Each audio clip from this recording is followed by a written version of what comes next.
Hello student, online class में आपका स्वागत है। आज हम कक्षा 12वीं अर्थशास्त्र में पाठ 2 से उपभोक्ता संतुलन के बारे में पढ़ेंगे।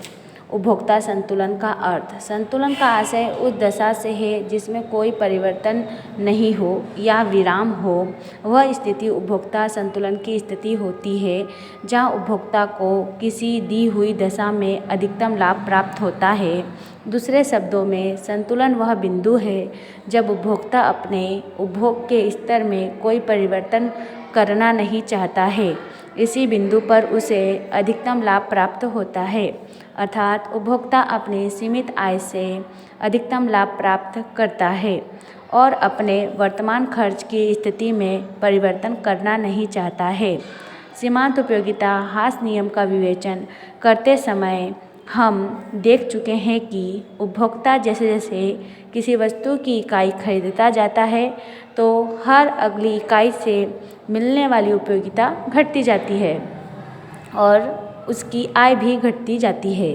ऐसी स्थिति में एक विवेकशील उपभोक्ता का उद्देश्य यही रहता है कि वह अपने खर्च को इस प्रकार संतुलित करे कि न्यूनतम खर्च से उसे अधिकतम संतुष्टि की प्राप्ति हो। यही दशा उपभोक्ता संतुलन कहलाती है। आगे हम उपभोक्ता संतुलन की दो विभिन्न स्थितियाँ पढ़ेंगे। सबसे पहले नंबर 1 दिया हुआ है, जब उपभोक्ता अपनी सारी आय एक ही वस्तु पर खर्च कर देता है। नंबर 2, जब उपभोक्ता अपनी सारी आय 2 वस्तुओं पर खर्च कर देता है। सबसे पहले हम एक ही वस्तु पर सारी आय खर्च करने की दशा में उपभोक्ता संतुलन के बारे में पढ़ेंगे।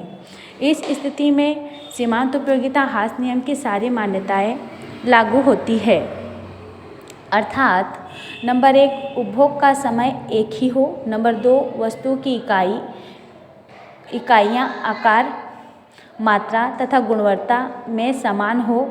नंबर 3, उपभोक्ता की मनोदशा एक समान हो।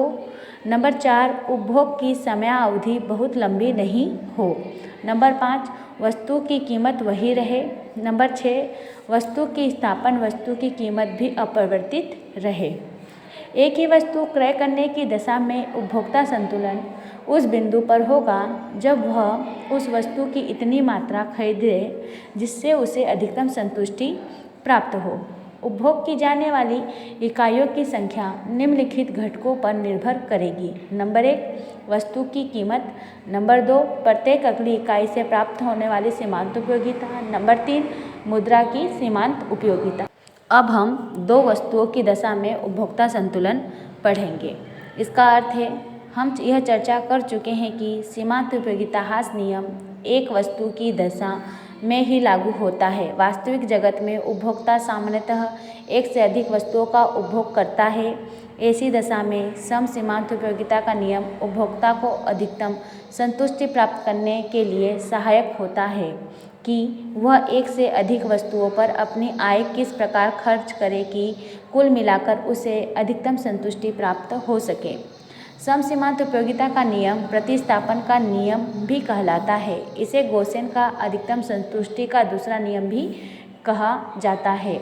एकल वस्तु के अंतर्गत उपभोक्ता संतुलन की दशा में हम यह मान लेते हैं कि उपभोक्ता की समूची आय एक ही वस्तु पर खर्च हो जाती है।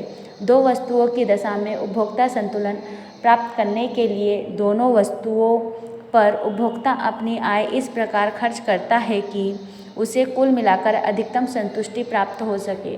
2 वस्तुएं खरीदते समय उपभोक्ता इस बात को ध्यान में रखता है कि मुद्रा की अंतिम इकाई से मिलने वाली सीमांत उपयोगिताएं प्रत्येक व्यय पर एक समान या बराबर हो।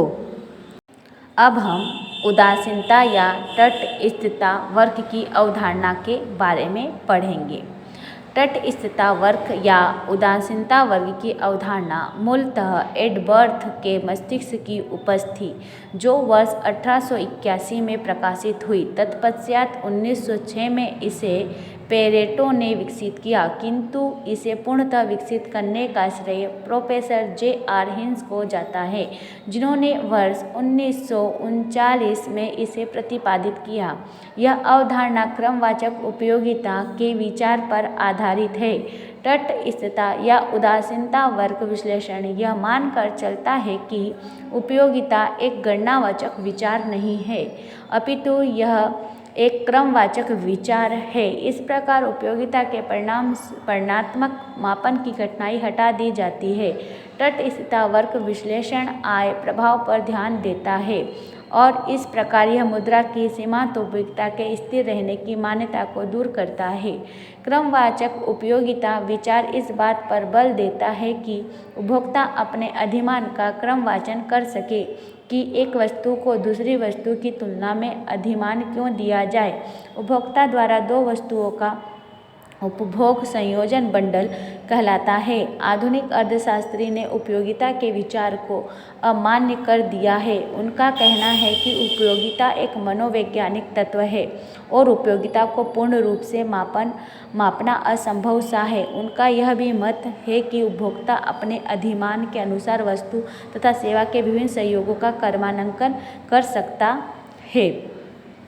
उदाहरण के लिए एक उपभोक्ता दो वस्तुओं का उपभोग करता है, सेवफल तथा आम का, तो निम्नलिखित संभावनाएं हो सकती है। वह चाहे तो आम की अपेक्षा सेवफल को अधिमान दे सकता है, वह चाहे तो सेवफल की अपेक्षा आम को अधिमान दे सकता है। वह सेवफल तथा आम दोनों के बीच तटस्थता या उदासीन रहे, अर्थात दोनों को समान अधिमान दे यह और दोनों से ही उसे समान मात्रा में संतुष्टि प्राप्त हो। यह दृष्टिकोण गणनावाचक नहीं है, अपितु क्रमवाचक है, जिसे क्रमांकन के लिए प्रयुक्त किया जा सकता है। दूसरे शब्दों में, यदि उपभोक्ता आम की अपेक्षा सेवफल को अधिक पसंद करता है तो वह निश्चित ही प्रथम अधिमान सेवफल को देगा तथा दूसरा अधिमान आम को। अधिमान के क्रमांकन का यह प्रकार क्रमवाचक उपयोगिता दृष्टिकोण कहलाता है। आगे हम तटस्थता उदासीनता वर्ग का अर्थ पढ़ेंगे। जब कभी कोई उपभोक्ता विभिन्न वस्तुओं तथा सेवाओं का उपभोग करता है तो कुछ संयोग उपलब्ध रहते हैं जो उसे उतनी ही कुल संतुष्टि प्रदान करते हैं। ऐसे संयोगों को रेखाचित्र के रूप में प्रस्तुत तटस्थता या उदासीन वर्ग कहलाती है, जिसे हम सारांश में तटस्थता का आशय दो वस्तुओं के बंडलों के संयोग का रेखाचित्र के रूप में प्रदर्शन जिनके बीच उपभोक्ता तटस्थता है। तटस्थता वर्ग बिंदुओं का एक पथ है जो दो वस्तुओं के ऐसे संयोगों को दर्शाता है जिसमें उपभोक्ता को एक समान संतुष्टि प्राप्त होती है। आगे हम तटस्थता चित्र के बारे में पढ़ेंगे। तटस्थता चित्र का आशय तटस्थता वर्गों के समूह से है। समूह में से प्रत्येक एक दी हुई संतुष्टि का स्तर दर्शाता है। वस्तुतः यह तटस्थता वर्गों का परिवार है जो बंडलों में दो वस्तुओं में उपभोक्ताओं के अधिमान को दर्शाता है। यह ध्यान देने योग्य है कि उपभोक्ता किसी एक तटस्थता वर्ग के साथ तटस्थ रहता है, किंतु वह विभिन्न तटस्थता वर्गों के बीच तटस्थ नहीं रहता। एक ऊंची तटस्थता वर्ग सदैव ऊंचे स्तर की संतुष्टि को दर्शाती है, जैसा कि निम्नांकित चित्र में स्पष्ट किया गया है। यहाँ चार भिन्न तटस्थता वर्ग है: IC1, IC2, IC3, IC4। प्रत्येक तटस्थता वर्ग भिन्न स्तर पर का संतुष्टि का स्तर दर्शाती है। IC2 तुलनात्मक दृष्टि से IC1 से अधिक संतुष्टि दर्शाती है। IC3 तुलनात्मक दृष्टि से IC2 से अधिक संतुष्टि दर्शाती है। IC4 तुलनात्मक दृष्टि से IC3 से अधिक संतुष्टि दर्शाती है। तटस्थता वर्ग की मान्यताएं। तटस्थता वर्ग की मान्यताएं निम्न प्रकार है। नंबर 1, दो वस्तुएं। उपभोक्ता के पास खर्च करने के लिए सीमित आय होती है जिसे दो वस्तुओं पर वह खर्च करता है। नंबर 2, उपभोक्ता की असंतुष्टि। उपभोक्ता जब तक संतुष्टि के बिंदु तक नहीं पहुंचता तब तक वह दोनों वस्तुओं को अधिमान देता है। नंबर 3, क्रमवाचक उपयोगिता। उपभोक्ता अपने अधिमानों का क्रमांकन संतुष्टि के आधार पर करता है जो वस्तुओं के बंडल से मिलती है। नंबर 4, प्रतिस्थापन की सीमांत दर का निरंतर घटते जाना। प्रतिस्थापन की सीमांत दर घटती जाती है, इसलिए तटस्थता वर्ग उद्यम की ओर उन्नततर होती है।